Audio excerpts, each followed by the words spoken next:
Hello students, welcome back this channel Mathema academy. जैसे कि आपको पता है, हम लोगों ने लास्ट लेक्चर के अंदर इनडेफिनिट इंटीग्रेशन के एक्सरसाइज 3.2 के एक क्वेश्चन नंबर 14 तक का कंप्लीट कर लिए थे। अब स्टूडेंट्स, ये जो क्वेश्चन नंबर 14 तक का हम लोग ने किया था, थोड़ा टाइम हो गया है, इसलिए कॉन्सेप्ट आप भूल गए होंगे, लेकिन फिर भी कोई बात नहीं। क्वेश्चन नंबर 15 जो आज हम लोग स्टार्ट करने वाले, सेम कॉन्सेप्चुअल के बेसिस पे, that name is substitution method.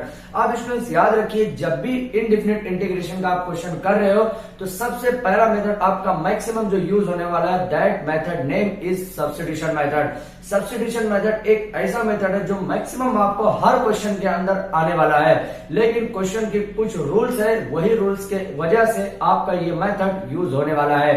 तो substitution method, partial fraction method and bye parts method, ये तीन मेथड इनडेफिनिट इंटीग्रेशन के सबसे इंपॉर्टेंट मेथड है, जो इनडेफिनिट इंटीग्रेशन के मैक्सिमम 60 to 70% के सिलेबस को कंप्लीट करते हैं। तो यहाँ पे हमारा क्वेश्चन नंबर 15 जरा ध्यान से देखिए। सबसे पहले जब भी क्वेश्चन आप पढ़े तो ये आपको देखने का कि वो क्वेश्चन कॉम्प्लेक्स है या इजी वे में है। कॉम्प्लेक्स मतलब क्वेश्चन का जो डिजाइन है वो हार्ड है या इजी लेवल पे है। अगर हार्ड लेवल पे है तो मैक्सिमम चांसेस है कि वो क्वेश्चन जो आपका सॉल्व होने वाला है सब्स्टिट्यूशन मेथड से ही सॉल्व होने वाला है। यहाँ पे क्वेश्चन नंबर 15 देखिए क्या दिया हुआ है, 3 cos square x into sine 2x। अब देखिए 3 के पावर में cos स्क्वायर एक्स दिया हुआ, अगर हम लोग a भी लगाते हैं यहाँ पे तो हमारा फॉर्मूला जनरेट नहीं होगा। क्या? क्योंकि यहाँ पे a अगर लगाएंगे तो क्या हो जाएगा, a अगर मीन्स a क्या यहाँ पे 3 है तो 3 cos square x divide by 3 तो हो जाएगा, लेकिन cos स्क्वायर एक्स कहाँ जाएगा ये भी ध्यान में रखना हमको। और sin 2x ये जो मल्टीप्लाई है, अगर मल्टीप्लाई हम लोग देखते हैं यहाँ पे तो u इंटू वी का रूल भी लग सकता है, लेकिन यहाँ पे अलजेब्रिक फंक्शन जो है उसका पावर जो है वो वेरिएबल्स के फॉर्म में है, इसलिए by parts method that name is u into v का फॉर्मूला भी यहाँ पे हम यूज नहीं कर सकते।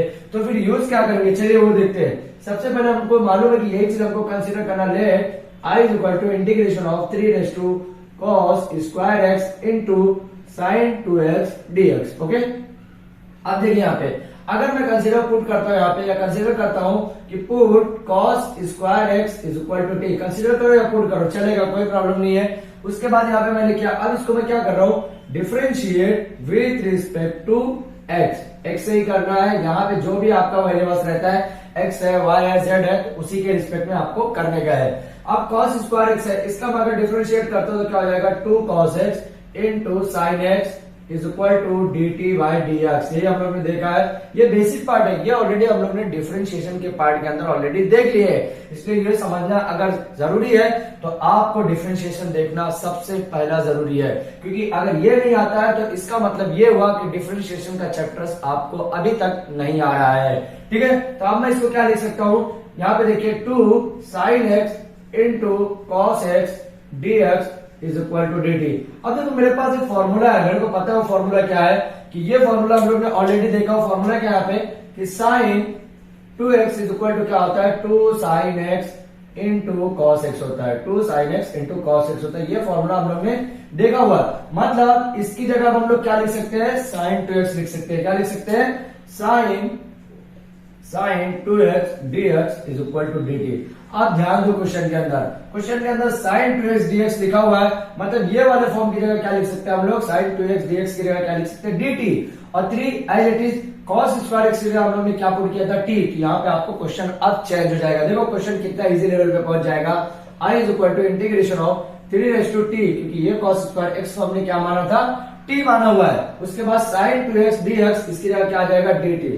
अब ध्यान दीजिए एक चीज क्वेश्चन के अंदर, कि जब भी क्वेश्चन आता है तो अगर t का फंक्शन है तो dt ही आना चाहिए। ऐसा नहीं है कि यहाँ पे x हो यहाँ पे dt हो, ऐसा नहीं चलेगा। अगर एक जगह dt है तो दूसरी जगह भी t ही आना चाहिए, मतलब वेरिएबल जो है वो t ही आना चाहिए। देखो क्वेश्चन कैसा रहेगा, फॉर एग्जाम्पल ये चीज अगर मैं ऐसा लिखता हूँ 3x और dt, this is not valid, ये वैलिड नहीं है। आपका क्वेश्चन कैसा आना चाहिए, 3x अगर यहाँ पे dx होना कंपलसरी है, अगर 3t है 3t है तो dt ही आना चाहिए, अदरवाइज इस तरह के फॉर्म क्वेश्चन का जो सिलेबस है, जो रूल्स है, वो रूल को फॉलो नहीं कर रहा है। समझ में आया, ये चीज आपको ध्यान में रखने का है। अब देखिए यहाँ पे 3t आ गया, dt आया, मतलब ये जो रूल्स है रूल्स के अकॉर्डिंग ही हम लोग जा रहे हैं। अब यहाँ पे a है तो इंटीग्रेशन में क्या होता है, a जब भी रहेगा तो a divided by log of a। Plus c, यही करते हैं हम लोग। तो टी की जगह हम लोग ने जो पुटअप किया था अब वो रिप्लेस करेंगे, 3 टी की जगह क्या पुटअप किए थे हम लोग ने, cos square x plus c divided by log of 3, that is your final answer. तो इस तरह से हमारा क्वेश्चन नंबर 15 कंप्लीट हो गया है। आप इसका स्क्रीनशॉट ले लीजिए ताकि क्वेश्चन नंबर 2 के 16 क्वेश्चन की तरफ फॉरवर्ड कर सके। अब देखिए स्टूडेंट, क्वेश्चन नंबर 15 कंप्लीट हो गया। क्वेश्चन नंबर 16 की तरफ फॉरवर्ड कर रहे हैं हम लोग। क्वेश्चन नंबर 16 क्या दिया हुआ है, sine 6x divided by sine of 10x into sine of 4x। मतलब यहाँ पे साइन का जो एंगल का कॉम्बिनेशन ध्यान में आपको रखना है कि एंगल किस तरह से यहाँ पे एडजस्ट हो रहा है, उसी हिसाब से आपको क्वेश्चन बनाने का। अब देखिए जब भी इस तरह का क्वेश्चन आपको दिया जाता है तो आपको डिनोमिनेटर सबसे पहले चेक करना कि डिनोमिनेटर के अंदर क्या दिया हुआ है। यहाँ पे क्या दिया हुआ है, sign 10x into sign 4x। अगर मैं 10 में से 4 निकालता हूं तो 6x बन जाएगा। मतलब इस क्वेश्चन को मैं यहाँ पे जो स्टेप है इस स्टेप को और कैसा लिख सकता हूं मैं, sign of 10x minus 4x, बात वही पड़ेगा, divided by sine of 10x into sine of 4x। अब ये करने की क्यों जरूरत पड़ रही है हमको, क्योंकि यहाँ पे स्प्लिट अगर करना है आपको तो स्प्लिट के लिए आपको नॉमिनेटर के अंदर प्लस या माइनस होना चाहिए, डिनोमिनेटर के अंदर प्लस माइनस की जरूरत नहीं है। मतलब क्या बोलना चाह रहा हूं मैं यहाँ पे, अगर आपको स्प्लिट करना है तो sine x plus 4 divided by 2 sine x into 4 into कुछ भी नाम डाल सकते हो, यहाँ पे कॉस एक्स डाल देते हो। चलो मैं कॉस एक्स डाल देता हूँ, ठीक है। अब यहाँ पे अगर डाल रहा हूं तो स्प्लिट करने के लिए ये रिक्वायरमेंट है आपको, या तो यहाँ पे प्लस या तो माइनस। तो अगर मैं स्प्लिट करना है मेरे को तो मैं क्या लिख सकता हूँ, sine x divided by 2 sine x into cos x, okay. और फिर plus 4 divided by 2 sine x into cos x, ऐसा लिख सकता हूं मैं। लेकिन अगर यही चीज 2 sine x into cos x divided by sine x plus 4 अगर ऐसा आता है तो ये नीचे प्लस माइनस की कोई जरूरत नहीं है स्प्लिट करने के लिए, इसकी रिक्वायरमेंट नहीं है। स्प्लिट करने के लिए आपको प्लस या माइनस नॉमिनेटर के अंदर लाना कंपलसरी है। तो इसका मतलब क्या हुआ कि आपको अगर स्प्लिट करना है क्वेश्चन को तो आपको यहाँ पे नॉमिनेटर के अंदर प्लस और माइनस लाना जरूरी है। तो प्लस माइनस किस तरह से हम लोग ला सकते हैं, 10x यहाँ पे 4x यहाँ पे 6x को मैं 10x माइनस 4x का अगर डिजाइन करता हूं तो इस तरह से भी हम लोग लिख सकते हैं। मैक्सिमम चीजें क्या होती है, जब भी आप इनडिफिनिट इंटीग्रेशन या डेरिवेटिव का क्वेश्चन सॉल्व करते हैं तो एडजस्टमेंट का रूल आपको हमेशा ध्यान में रखना पड़ेगा कि एवरी क्वेश्चन के अंदर आपको अकॉर्डिंग टू क्वेश्चन के हिसाब से आपको एडजस्ट करना पड़ सकता है, ठीक है। अब देखिए यहाँ पे क्या करूंगा मैं, आई इज इक्वल टू, यहाँ पे फॉर्मूला क्या लगेगा, साइन ए माइनस बी। कौन सा फॉर्मूला लगेगा, साइन ए माइनस बी। अब ये फॉर्मूला क्या होता है, चलो ये चेक कर लेते हैं। साइन ए माइनस बी अगर आता है तो उसको हम लोग कैसा लिख सकते हैं, sine a into cos b, okay, minus cos a into sine b. Simple formula, कुछ भी चेंजेस नहीं आएगा। यहाँ पे प्लस है तो यहाँ पे प्लस हो जाएगा, बस फर्क इतना है। माइनस रहा तो माइनस के साथ जाएगा, प्लस रहा तो प्लस के साथ जाएगा। कॉस का फॉर्मूला थोड़ा अलग से है, तो कॉस जब भी आएगा तो वो भी हम लोग देखेंगे, ठीक है। अब ये स्टेप में देखिए क्या हो जाएगा, I is equal to integration of, यहाँ पे डीएक्स लिखना कंपलसरी है, ठीक है। यहाँ पे साइन ए माइनस बी है, अब ये क्या हो जाएगा, साइन ए मतलब sine of 10x into cos b, cos b मतलब कॉस ऑफ 4x, ओके। यहाँ पे माइनस है मतलब माइनस का फॉर्मूला, उसके बाद कॉस ए क्या है यहाँ पे 10x हो गया, उसके बाद into sine of b, sine क्या है, बी क्या है यहाँ पे 4x है, 4x हो गया, समझ में आया। डिवाइडेड बाय में क्या हो जाएगा, sine of 10x into sine of 4x।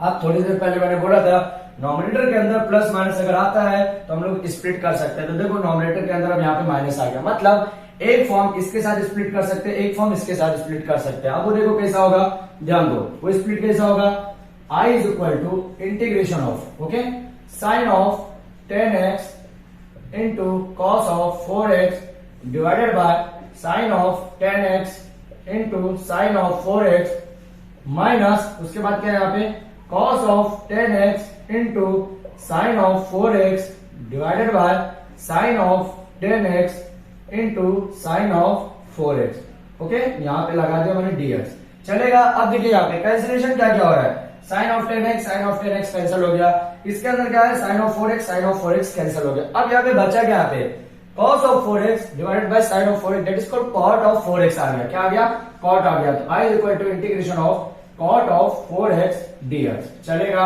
उसके बाद देखो माइनस, यहाँ पे देखो cos और sin, यहाँ पे भी cot है, यहाँ पे लेकिन cot है तो इसका एंगल चेंजेस है, एंगल कितना 10 है यहाँ पे, तो integration of cot of 10x dx, समझ में आया। अब डायरेक्टली कॉट का इंटीग्रेशन आपको पता है कि कॉट का डायरेक्टली इंटीग्रेशन क्या होता है, log ऑफ sin x होता है। तो वहां पे आप उसका इंटीग्रेशन अप्लाई करेंगे, तो इंटीग्रेशन अप्लाई करेंगे तो क्या हो जाएगा, देखो यहाँ पे cot ऑफ 4x है तो log of sin of 4x है। लेकिन यहाँ पे x का कोफिशिएंट दिया होगा कितना 4, तो यहाँ पे चले जाएगा 1/4 में चले जाएगा, डिवाइड में चला जाएगा। उसके बाद माइनस यहाँ पे भी cot का इंटीग्रेशन का फॉर्मूला लगेगा, तो क्या हो जाएगा log of sin of 10x। लेकिन यहाँ पे भी x का कोफिशिएंट कितना है 10 है, तो ये भी 1/10 में चले जाएगा और प्लस से हो जाएगा। तो इसके साथ ही हमारा क्वेश्चन नंबर 16 कंप्लीट हो गया है। आप इसका स्क्रीनशॉट ले लीजिए ताकि क्वेश्चन नंबर 17 और एक्सरसाइज 3.2 के एक लास्ट क्वेश्चन की तरफ फॉरवर्ड कर सके। अब इसमें ध्यान दीजिए, क्वेश्चन नंबर 16 कंप्लीट हो गया। क्वेश्चन नंबर 17 ये एक्सरसाइज 3.2 के ए का और आज के लेक्चर्स का ये लास्ट क्वेश्चन है और ये सबसे इंपॉर्टेंट क्वेश्चन आने वाला है, क्योंकि इस क्वेश्चन के अंदर आपको सब्स्टिट्यूशन मेथड के साथ साथ कुछ एक नया मेथड भी यूज होगा। तो चलिए देखते हैं क्वेश्चन नंबर 17 यहाँ पे क्या है, sin x into cos of cube x divided by 1 plus cos square x। तो देखिए जब भी क्वेश्चन मैंने बोला यहाँ पे कि जब भी आपका क्वेश्चन कॉम्प्लेक्स के फॉर्म में दिख रहा है तो मतलब 101% उस क्वेश्चन के अंदर सब्स्टिट्यूशन मेथड यूज होगा। वो कैसे होगा, क्वेश्चन को आपको देखना पड़ेगा कि एक दूसरे का डिफरेंशिएशन पार्ट कैसे आ रहा है, वो चेक करके रखना है आपको। तो यहाँ पे आपको चेक क्या करना है कि cos का अगर डेरिवेटिव लेता हूं तो माइनस sin x हो जाएगा, लेकिन अगर मैं sin x का डेरिवेटिव लेता हूं तो cos x हो जाएगा। यहाँ पे दो चीजें सिमिलरिटीज है कि cos का लूंगा तो माइनस sin होगा, लेकिन यहाँ पे माइनस है क्या वो चेक करना है। लेकिन अगर मैं sin का cos लेता हूं तो मिल जाएगा, लेकिन एक प्रॉब्लम क्या होगा कि sin का cos के तो रिलेशन से हट जाएगा, लेकिन ये डिनोमिनेटर का जो टर्म है वो चेंज नहीं होगा। तो आपको सबसे पहले डिनोमिनेटर का जो फॉर्म रहता है उसको चेंज करना कंपलसरी है। इसलिए कभी भी पुटअप जब भी आप कर रहे हैं तो डिनोमिनेटर के टर्म को मैक्सिमम पुटअप कीजिए, ताकि उससे आपका यहाँ पे जो सॉल्यूशन मिलता है वो इजी वे सॉल्यूशन की तरफ फॉरवर्ड कर जाता है। समझ में आया? तो यहाँ पे पुट क्या करना है आपको, put cos x is equal to t, ये पुटअप कर लिया मैंने। उसके बाद यहाँ पे cos x is equal to t put up किया तो क्या हो गया, minus sin x dx is equal to dt। यहाँ पे मैं लिखा नहीं कि differentiate with respect to x, ऐसा नहीं लिखा, लेकिन आपको लिखना कंपलसरी है। हर क्वेश्चन के अंदर लिखा, ये क्वेश्चन के अंदर नहीं लिख रहा हूं तो इसका मतलब ये नहीं कि ये इसके अंदर नहीं आएगा, आएगा, मैंने लिखा नहीं है, ठीक है। अब देखिए sin x dx की जगह में क्या लिख सकते हो dt, तो इसको मेरे को माइनस हटाना पड़ेगा पहले, sin x dx is equal to minus dt, ऐसा लिख सकता हूं। अब देखिए इसको और क्वेश्चन को कैसे लिख सकते हो, i is equal to integration of sin x dx की जगह क्या लिख सकते हो, minus of dt, cos cube की जगह क्या लिख सकते हो, t raise to 3 divided by 1 plus t square. 1 plus क्या आ गया टी स्क्वायर, तो माइनस बाहर चले जाएगा और यहाँ पे आ जाएगा dt। समझ में आया?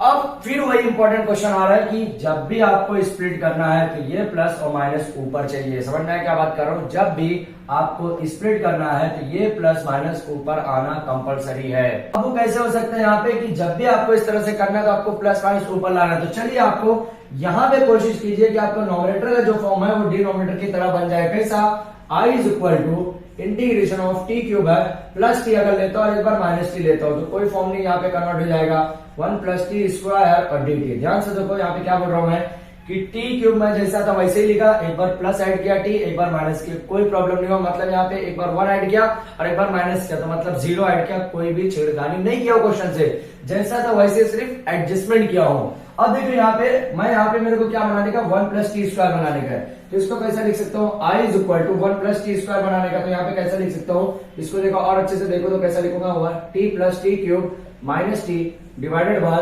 1 प्लस टी स्क्वायर, ओके। और इसका इंटीग्रेशन जो जैसा था वैसे ही लिखने का है। अब अगर यहां से मैं टी कॉमन ले लेता हूं, ये फॉर्म में टी अगर कॉमन लेता हूं तो i is equal to integration of t 1 plus t square. अगर मैं पूरा फॉर्म यहाँ पे कॉमन लेता हूं तो यहाँ पे कैसा हो जाएगा, माइनस टी, ऐसा भी कर सकता हूं। ये जो टी अगर यहां से मैं कॉमन लेता हूं पूरे फॉर्म में से तो ये तो टी निकल जाएगा तो 1 प्लस टी स्क्वायर हो जाएगा। अगर ये टी निकालता हूं मैं तो -1 हो जाएगा, लेकिन फिर ये एक ही ब्रैकेट में आ जाएगा। 1 प्लस टी स्क्वायर जो हमको रिक्वायरमेंट है वो मिलने वाला नहीं है, इसलिए मेरे को टी सिर्फ ये दो फॉर्म से ही कॉमन लूंगा, ये टी से कॉमन नहीं लूंगा। समझ में आया? तो अब डिवाइडेड बाय में क्या कर रहा हूं, 1 प्लस टी स्क्वायर, ये क्या हो गया, डी टी हो गया। अब इसको स्प्लिट करना है तो i is equal to integration of t 1 plus t square divided by 1 plus t square, ये हो गया। दूसरा क्या हो जाएगा, माइनस, दूसरा क्या हो गया, T divided by 1 plus t square D T, यही होने वाला है। अब देखो 1 प्लस टी स्क्वायर कैंसिल हो गया, क्या बचा यहाँ पे I is equal to integration of t d t minus integration of t divided by 1 plus t square और यहाँ पे क्या हो गया डी टी। अब ध्यान दो यहाँ पे ये जो सिंपल इंटीग्रेशन है, लेकिन प्रॉब्लम यहाँ पे आएगी, T divide by 1 plus t square में प्रॉब्लम आएगा।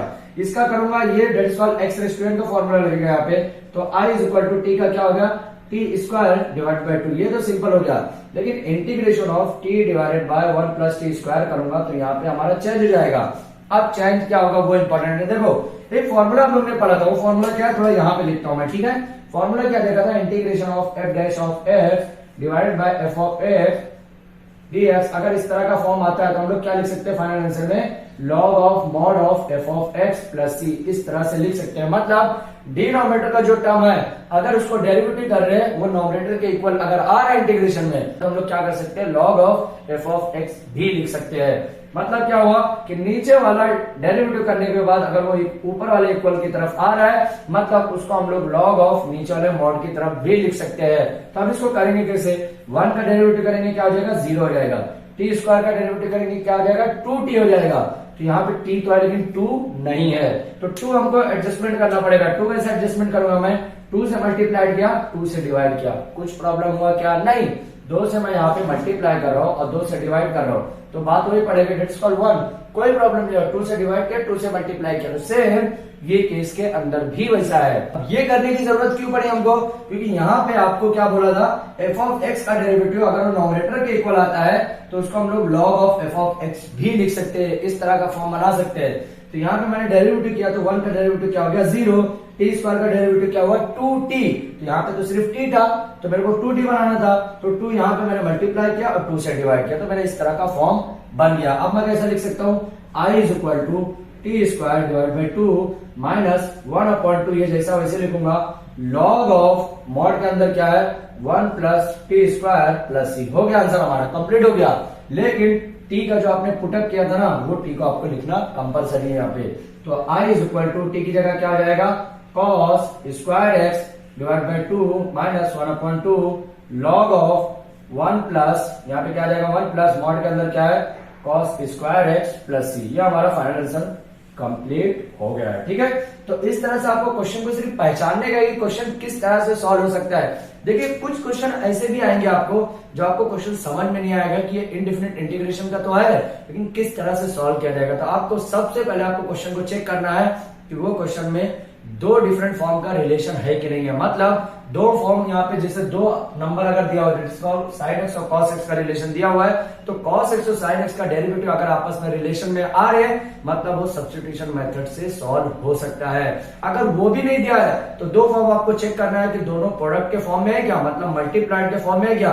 अगर मल्टीप्लाइड के फॉर्म में है और डिफरेंट फॉर्म में है मतलब वो u इंटू वी के फॉर्म से भी यूज कर सकते हैं, निकाल सकते हैं हम लोग। या फिर तीसरा मेथड अगर आपको नॉर्मल यहाँ पे हमारा जो फॉर्मूला लगता है वो फॉर्मूले के मेथड से भी आया तो भी हम लोग सॉल्व कर सकते हैं। एक और मेथड है that name is partial fraction method. अभी हम लोग जब आगे करेंगे तो पार्शियल फ्रैक्शन मेथड आएगा और वो मेथड को किस तरह से पहचानने का उसको भी मैं आपको बताने वाला हूँ। तो यहाँ पे हमारा एक्सरसाइज 3.2 का ए कंप्लीट हो गया है। तो आज हम लोग यहीं पे स्टॉप करेंगे। नेक्स्ट लेक्चर जब भी स्टार्ट करेंगे तो एक्सरसाइज 3.2 के बी की तरफ फॉरवर्ड करेंगे, ठीक है। तो जो स्टूडेंट ने अभी तक हमारे चैनल को सब्सक्राइब नहीं किया है तो प्लीज चैनल को आज सब्सक्राइब कर लो ताकि इनडिफिनिट इंटीग्रेशन के मैक्सिमम क्वेश्चन और टिपिकल क्वेश्चन को किस तरह से सॉल्व करना है वो आपको पता हो सके। Thank you.